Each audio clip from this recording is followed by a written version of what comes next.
Welcome Math 3. Here we have the classwork number 6 for the surface area classwork. It says the inside of a cylindrical swimming pool must be covered with a vinyl liner. The liner must cover the sides and the bottom of the swimming pool. What is the minimum amount of vinyl needed for the liner?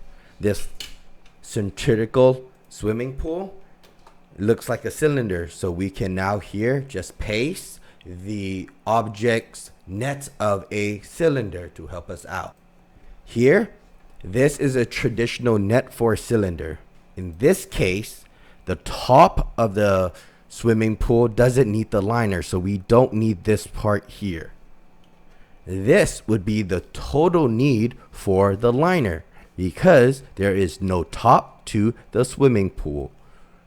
So to find the surface area, we just plug it into this formula, or the amount of vinyl needed.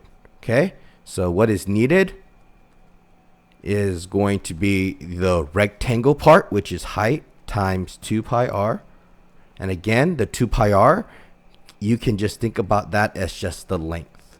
Okay, then we have the bottom, which is the pi r squared.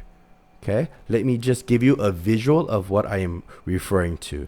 This is the side, which is this object of our rectangle, which is always defined by length times width. Then we have the bottom of the swimming pool vinyl, which is a circle area, which we define by pi r squared. So there you go. So now we can just plug it in. The height was 4 to pi. The radius is 12. How I'm getting the radius is because the diameter here is 24. So the radius has to be 12. Okay. Plus pi. We already know the radius is 12 squared. Now we can plug this in. Always use a calculator if you need to double check your numbers. Here I'm going to do 4 times 2 times 12. That gets me 96. Oh, let me do this in red so you can see what I'm referring to. 96 pi. Okay, that is that red rectangle part.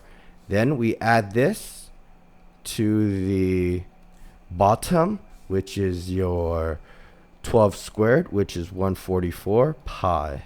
And that is the bottom circle. Then we add them together.